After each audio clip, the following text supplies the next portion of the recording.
అందరికీ నమస్తే. Welcome to our channel. February 11వ తేదీన మరి అసెంబ్లీ సమావేశాలు ప్రారంభం కానున్నాయి. అయితే ఈసారైనా సరే జగన్మోహన్ రెడ్డి గారు అలాగే ఆయన ఎమ్మెల్యేలు కలిసి అసెంబ్లీకి వెళ్తారా వెళ్ళరా అనే దానిపైన చర్చించడానికి మనతో పాటు ఉన్నారు పొలిటికల్ అనలిస్ట్ శ్రీలత గారు. మేడం నమస్తే అండి. నమస్తే అమ్మా. మేడం చాలా త్వరగా మరి జగన్మోహన్ రెడ్డి గారు చెప్పుకున్నట్లుగానే కళ్ళు ముసుకలు తెరిస్తే అన్నట్టుగానే అంతే ఫాస్ట్గా మరి అసెంబ్లీ సమావేశాలు కూడా రావడం జరిగింది. అయితే గతంలో జగన్మోహన్ రెడ్డి గారు వెళ్ళి వెంటనే మళ్ళీ వాకౌట్ చేస్తారు. సో ఏదో మాకు అన్యాయం జరుగుతున్నట్లుగా, మాకు ప్రతిపక్ష హోదా ఇవ్వట్లేదు అన్నట్లుగా ఒక సీన్ క్రియేట్ చేసి మొత్తానికైతే హాజరు కాకుండా ఉన్నారు. ఇప్పుడు మొత్తానికి మళ్ళీ హాజరవుతున్నారు అనే ఒక సమాచారం వస్తుంది. అసలు దీని గురించి మీరు ఏం మాట్లాడతారండి? ఏముందిలే, వస్తారు 11వ తారీఖున 11 గంటలకి 11 నిమిషాలుండి వెళ్ళిపోతారు 11 మంది. ఇదైతే ఖాయం. అసలు వస్తారా రారా అన్నది పక్కన పెడితే ఒకవేళ వస్తే మాత్రం జరిగేది ఇదే.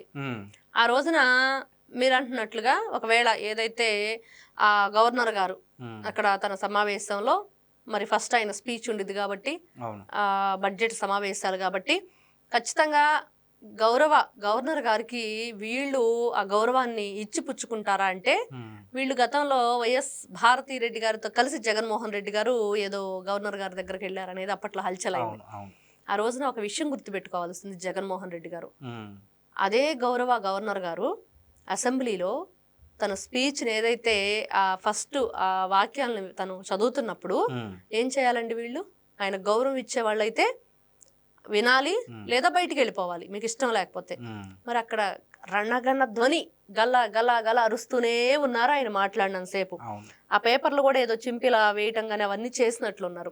ఇలాంటివన్నీ చూస్తున్నప్పుడు మరి వీళ్ళకి గౌరవం ఉందా, నిజంగానే వాళ్ళ పదవికి వాళ్ళ హోదాకి వాళ్ళ వయసుకి వీళ్ళు గౌరవం ఇచ్చారా అంటే ఎక్కడా ఇవ్వలేదు. రేపు కూడా ఎందుకు వస్తున్నారు అంటే వీళ్ళ ఉద్యోగాల్ని ఊడబీకేస్తారు ప్రజలు అనే భయంతో. వీళ్ళ కొడాలి నాని భాషే అది, మనం కొత్తగా మాట్లాడుకునేది ఏం లేదు. కొడాలి నాని చెప్పాడు మా ఉద్యోగాలు పీకేశారు గాని, మరి ఏ మొహం పెట్టుకొని వస్తాం మళ్ళీ జనంలోకి, పోయిందిగా పొరువంతా అన్నట్లుగా చెప్పాడు ఆ రోజున ఆయన. మరి అదే విధంగా ఈ రోజున రేపు ఆ ఉద్యోగాలు ఊడకుండా ఉండాలంటే మరి చచ్చినట్లు రావాల్సిందేనా? దొంగ సంతకాలు పెట్టేసి గోళ్ళ దూకి వెళ్ళిపోదామన్నా కూడా కుదరని పని. మరి అక్కడ బయోమెట్రిక్ పెడుతున్నారు అనేది కూడా సమాచారం అందుతుంది. నిజంగా అదే జరిగితే మరి వీళ్ళు చచ్చినట్లు అసెంబ్లీకి వెళ్ళవలసిందేనా అనే క్వశ్చన్ మార్క్ ఈ రోజున అందరిలో ఉంటుంది. అయితే వస్తున్నటువంటి సమాచారం ప్రకారం కేవలం గవర్నర్ ప్రసంగం వరకు ఉండి తర్వాత వెళ్ళిపోతారనే ఒక సమాచారం అయితే వస్తుంది. సో ఆ గవర్నర్ గారికైనా జస్ట్ గౌరవం కోసం ఉంటారంటారా? ఖచ్చితంగా ఉండరు. ఒకవేళ ఉన్నా కూడా ఇలానే ఏదో ఒక అరుపులు కేకలు. చిన్నపిల్లాడు స్కూల్కి వెళ్ళినప్పుడు వాడికి ఏదో కావాలని ఏడుస్తూ ఉంటాడు. ఎందుకు ఏడుస్తున్నాడంటే వాడికి ఆ వాతావరణం నచ్చట్లేదనా, వాళ్ళని చూసి భయపడుతున్నాడనా, వాడు వెళ్ళటానికి ఇష్టపడట్లేదు, ఏదో ఒకటి ఉంటుంది. అదే సమస్య వీళ్ళు కూడా ఏంటంటే, వీళ్ళకి గతంలో వీళ్ళు ఎప్పుడైనా ఒకరికి గౌరవం ఇవ్వటం గాని, ఆ సభ గౌరవాన్ని గాని ఎక్కడైనా వీళ్ళు ఉంచారా? ఎప్పుడైనా ఆ గౌరవంగా అక్కడ మాట్లాడుకున్నారా అంటే ఎప్పుడు లేదు. ఎప్పుడు కూడా ఆ హుందాతనం గాని, అక్కడ పద్ధతి గాని, అక్కడ ఉన్న ఏదైతే ఆ రూల్స్ మనం కొన్ని ఆ డిసిప్లిన్ అనేది ఉంటుంది, అది ఎప్పుడైనా వీళ్ళు పాటించారా? రోజా లాంటి వాళ్ళు చీరెత్తి కాలు చూపించి నా కాలు గోటికి కూడా సరిపోవని ప్రస్తుతం మన హోమ్ మినిస్టర్ గారి గురించి మాట్లాడినప్పుడు, ఆవిడ అసెంబ్లీ సాక్షిగా కన్నీటి పర్యంతమైనప్పుడు ఎంత బాధగా ఉండిద్ది ఎవరికైనా. ప్రతిరోజు నీదే కాదు, ప్రతిరోజు ఇలానే ఉండిద్దని కాదు, ఓళ్ళ బళ్ళు అవుతాయి, బళ్ళు ఓళ్ళు అవుతాయి. ఈ రోజున మీ పార్టీ పరిస్థితి ఏంటి? 151 నుంచి 11కు పడిపోయింది తిప్పి కొడితే. మళ్ళీ కనీసం మీరు ప్రతిపక్ష హోదా కూడా లేకుండా అసెంబ్లీకి రాము అనే పరిస్థితిలో ఉన్నారు. అంటే ఇప్పటి వరకు చాలా మంది అంటే మరి జగన్మోహన్ రెడ్డి గారికి సన్నిహితులుగా చెప్పబడే మరి అరుణ్ కుమార్ గారు, ఉండవల్లి అరుణ్ కుమార్ గారు కూడా చాలాసార్లు సందర్భంలో చెప్పారు జగన్మోహన్ రెడ్డి గారు అసెంబ్లీకి వెళ్ళాలి, ప్రజల సమస్యను పోరాటం చేయాలని చెప్పేసి. సో ఈసారి ఎలాగో వెళ్తున్న సమాచారం అయితే వచ్చింది. ఒకవేళ వెళ్తే గనక ఇలాగే కంటిన్యూ అయ్యే ఛాన్స్ ఉందంటారా? లేదంటే జస్ట్ గవర్నర్ గారి ప్రసంగానికి వచ్చి హాజరు వేయించుకున్నట్టుగా వచ్చి వెళ్ళిపోతారంటారా? అక్కడ గవర్నర్ గారి ప్రసంగం కూడా అనేది ఇంకా మనం అనకూడదు. ఎందుకంటే ఆయన మనం అగౌరవపరిచినట్లు వీళ్ళ విషయంలో. ఎందుకంటే వాళ్ళు ఎక్కడా కూడా గతంలో మీరు గౌరవించి ఆయన ప్రసంగాన్ని వింటే మనం గౌరవం ఇచ్చారు అనుకోవచ్చు, వినలేదు కదా. ఈ రోజు కూడా ఎందుకు వచ్చారు? ఒకవేళ వచ్చారు అంటే ఖచ్చితంగా ఎక్కడ బహిష్కరింపబడతామో, ఎక్కడిక్కడి నుంచి అనర్హత వేటుపడిద్దో, ఎక్కడ మేము కష్టపడి సంపాదించుకున్న డబ్బులు ఖర్చు పెట్టి దొంగ సొమ్ము ఏదైతే ప్రజల నుంచి దోచుకున్న సొమ్ముని జగన్మోహన్ రెడ్డి ఎలక్షన్ లో పెట్టాడు అనేది అందరికీ తెలుసు. మరి అలాంటి సొమ్ము కష్టపడి మరి ఇంత దొంగతనాలు చేసి ఇంత దోపిడీలు చేసి రాష్ట్రాన్ని లూటీ చేసేసి 30 సంవత్సరాలు వెనక్కి నెట్టేసి ఇంత కష్టపడింది మరి మరి ఇట్లా 2 సంవత్సరాలు కూడా మేము ఎమ్మెల్యేలుగా లేకుండా ఎలాగానే చెప్పి భయంతోనే వస్తారు తప్పించి ఎవరి మీద కూడా గౌరవం అనేది వాళ్ళకి లేదు, రాదు కూడా. ఎప్పుడు అసలు వాళ్ళ నుంచి అలాంటి ఎక్స్పెక్ట్ చేయటం మంది తప్పు. ఓకే, అంటే కొత్తగా ఒక కార్యక్రమాన్ని చేపడుతున్నారు.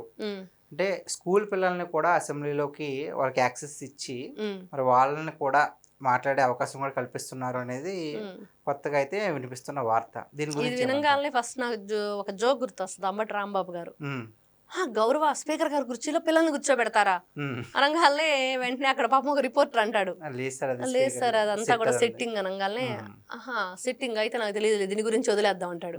అలాగుంటే వీళ్ళ కామెడీ షోలు ఈ రోజున పిల్లల పట్ల వాళ్ళు ఏదైతే ఈ సోషల్ స్టడీస్ లో మనకు వస్తాయి అన్ని కూడా, ఈ రాజ్యాంగం అంటే ఏంటి, ఈ ఏదైతే ఈ గ్రామీణ పద్ధతులు ఏంటి, దాంట్లో ఈ పంచాయతీ ఏంటి, మరి ఈ పంచాయతీ ఏదైతే మనం చెప్పుకుంటున్నాం ఇప్పుడు ఏంటి, దాన్ని కొత్తగా కూడా జగన్మోహన్ రెడ్డి వచ్చాక పేరు మార్చి సచివాలయం అని పేరు పెట్టాడు.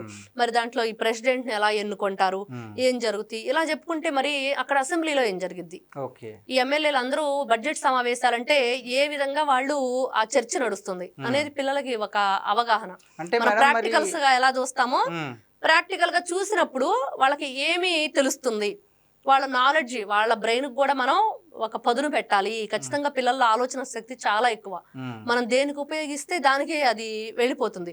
కాబట్టి ఇలాంటి మంచి నాలెడ్జ్ గా, అదేవిధంగా రాష్ట్రానికి ముందు వాళ్ళు ఏ విధంగా తయారవ్వాలి, మంచి చేసే విధంగా, మంచి ఆలోచించే విధంగా మేము కూడా ఏం చెయ్యాలి అనే ఆలోచన పిల్లల్లో రావాలంటే ఖచ్చితంగా ఇలాంటి విషయాలన్నీ తెలుసుకోవాలి.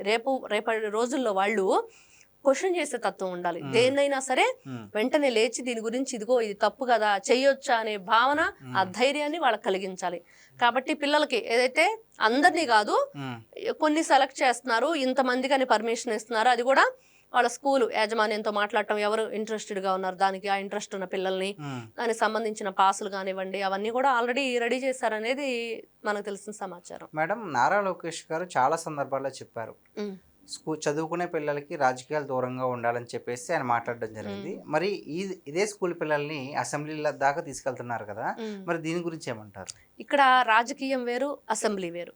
ఓకే, ఇక్కడ మనకి రాజకీయం అంటే ఏంటి, ఎంతసేపటికి నీ మీద ఒకరు నా మీద ఒకరు మాట్లాడుకోవటం, మరి ఆ పార్టీ కండువాలు వేసుకోవటం, ఆ పార్టీ జెండాలు పట్టుకోవటం, పార్టీకి సపోర్ట్ గా మాట్లాడటం, అది.